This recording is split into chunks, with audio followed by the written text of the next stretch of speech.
We're live at 5 with RT International. Headlining today, new in this, Greece, Malta and Italy closing their airspace to Libyan aircraft for 3 months, apparently because of preparations for a NATO operation in that stricken North African country. We picked that apart a bit.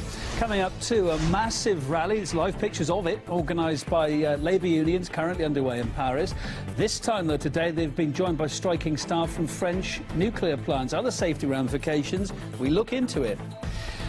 And an Israeli human rights organisation accuses Israeli defence forces of covering up the abuse of Palestinians and therefore cuts ties with the army. We hear from a spokesman about their evidence and why they've thrown in the towel.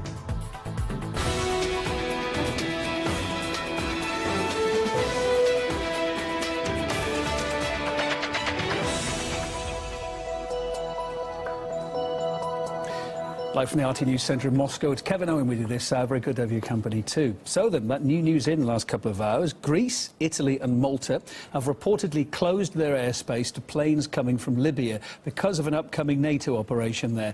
With more, here's our Europe correspondent, Peter Oliver then. The next several months, any aeroplanes that are coming out of Libya won't be allowed access to the airspace of Greece, Italy and Malta. This coincides with the NATO military operations, military exercises titled Phoenix Express, but it has given rise to a number of theories that it may be the precursor to a potential NATO intervention into Libya. Now, these theories aren't without warrant. We've heard from NATO top brass saying that they are very interested in taking things further when it comes to Libya. We stand ready to help Libya build its own defence institutions, if so requested by the new government of national accord in Libya. There is a lot of activity going on underneath the surface. We're just not ready to deploy capabilities yet because there hasn't been an agreement. And frankly, any day that could happen. RT contacted NATO directly and they've pretty much didn't give us any solid answer. They told us to speak to the Greek air traffic control for more on that. But what we have seen is in the last week, just last Thursday, it was confirmed that British special forces had taken part in military operations inside of Libya. We also heard from NATO foreign ministers who said that they were willing to take on a more serious role in when it came to defence in the country. It all comes after Libya was left in such utter disarray following the 2011 NATO-backed toppling of Muammar Gaddafi.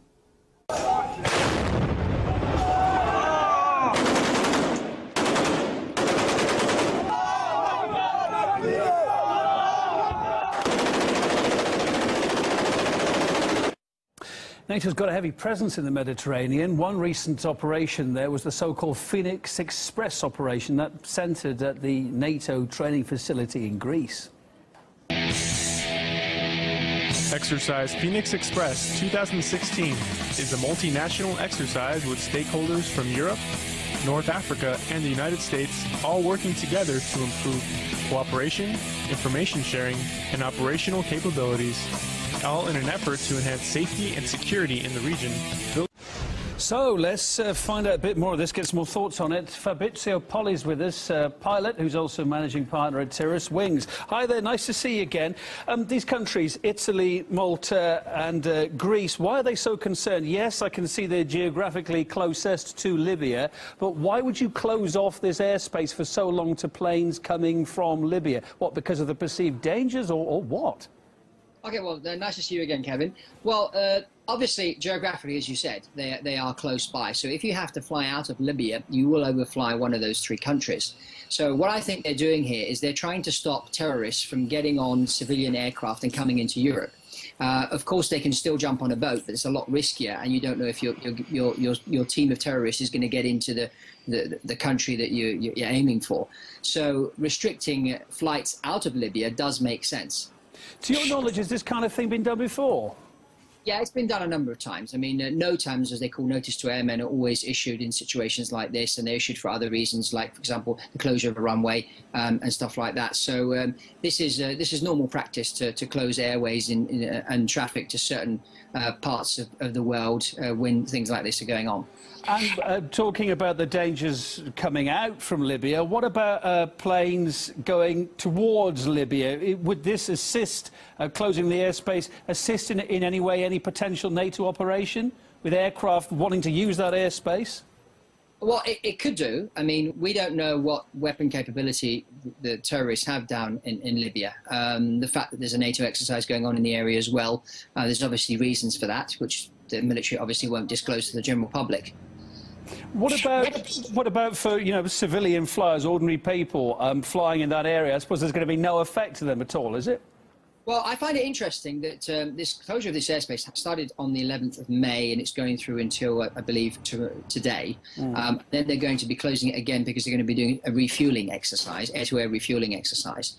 It's interesting that the Egypt Air 804 crashed last week during the time that the airspace was shut for certain flights. So whether there's a link to that, I don't know. Yeah, apparently it's going to be closed for 3 months. I mean, with NATO operation potentially going on in that area, is there any danger to civilian aircraft? There could be. There could be. I mean, there have been accidents in the past where civilian aircraft got shot down by mistake. Those things do happen. I mean, when you know, First, Second World War, we didn't hear much about people shooting their own people, but this does happen. It's happened in Iraq, it's happened in Afghanistan, it happens all the time. So yes, there is a risk. That doesn't mean that we shouldn't be flying, because obviously everybody should be doing their job properly, but you know, accidents do happen.